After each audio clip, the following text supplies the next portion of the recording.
Shalom sahabat inspirasi.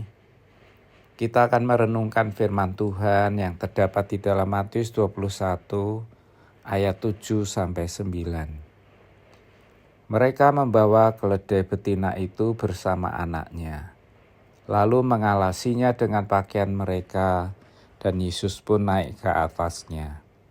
Orang banyak yang sangat besar jumlahnya menghamparkan pakaiannya di jalan. Ada pula yang memotong ranting-ranting dari pohon-pohon dan menyebarkannya di jalan. Dan orang banyak yang berjalan di depan Yesus dan yang mengikutinya dari belakang berseru katanya, "Hosana bagi anak Daud, diberkatilah dia yang datang dalam nama Tuhan, Hosana di tempat yang maha tinggi." Ada sebuah peristiwa lucu terjadi di kota Yogyakarta sekitar tahun 1946. Ada seorang wanita yang merupakan seorang pedagang beras hendak menuju pasar Keranggan dengan memikul karung beras dagangannya. Lalu ada sebuah mobil jeep lewat dan dia memberhentikan mobil itu untuk menumpang. Sesampainya di pasar Keranggan, wanita pedagang beras itu pun meminta sang sopir jeep itu untuk menurunkan dagangannya.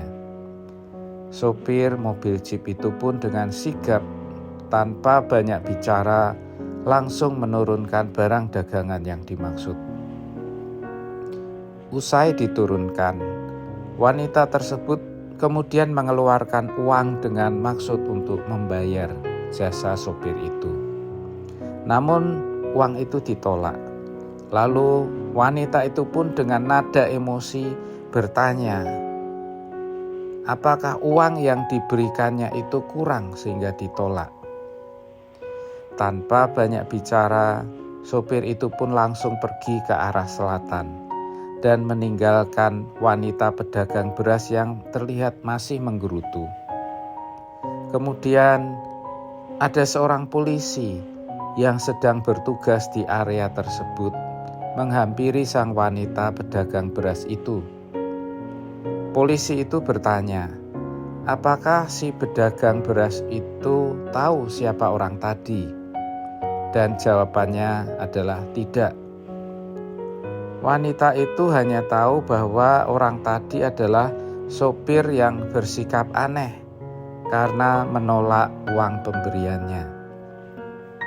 Kemudian polisi itu pun menjelaskan bahwa sopir mobil jeep tadi adalah Sri Sultan Hamengkubuwono IX, Raja dari Keraton Yogyakarta.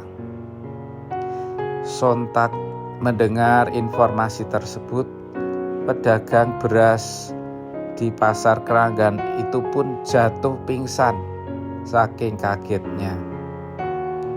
Melihat wanita itu pingsan, maka warga di sekitar area itu pun langsung membantu membawanya ke rumah sakit terdekat.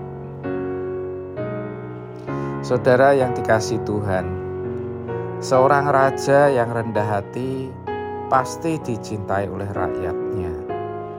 Sebaliknya, raja yang sombong tidak akan pernah punya tempat di hati rakyatnya.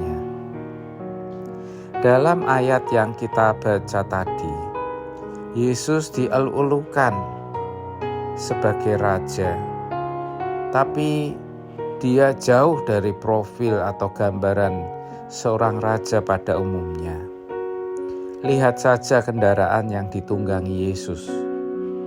Seorang raja atau pejabat biasanya menaiki kendaraan yang khusus.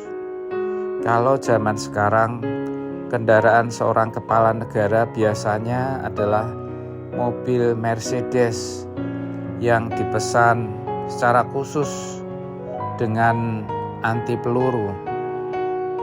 Kalau zaman dahulu seorang raja, tunggangannya adalah seekor kuda perang yang dilatih secara khusus. Tidak ada raja yang kendaraannya seekor keledai. Keledai itu tunggangan rakyat biasa.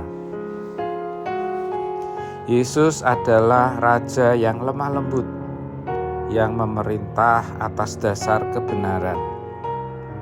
Dia ingin kita mengikuti Dia dan taat kepadanya, bukan karena diancam atau karena paksaan, tapi karena kita tahu Dia adalah kebenaran yang harus kita ikuti dan taati. Kita tunduk dan hormat kepada Dia, bukan karena paksaan, tapi karena jalan hidupnya adalah kebenaran. Kalau kita taat kepadanya dan mengikuti jalannya, berarti kita berjalan dalam kebenaran. Kita menyembah Dia karena mencintai Dia, karena Dia telah lebih dahulu mengasihi kita. Kita mengasihi Dia karena Dia telah berkorban bagi kita untuk keselamatan jiwa kita. Kita mengikut, tunduk, dan taat kepada Yesus, Raja yang lemah lembut. Mari kita berdoa. Bapa di surga, kami mengucapkan syukur kepadamu karena Engkau telah memberikan Yesus sebagai teladan bagi kami yang menjadi Raja yang kami agungkan, kami tinggikan karena kasih-Nya, karena kelemah lembutannya kepada kami. Terima kasih Tuhan, kami mengucapkan syukur kepadamu. Biarlah Tuhan yang memimpin kehidupan kami, agar kami selalu taat dan mengikuti jalan dari Tuhan Yesus Kristus. Amin.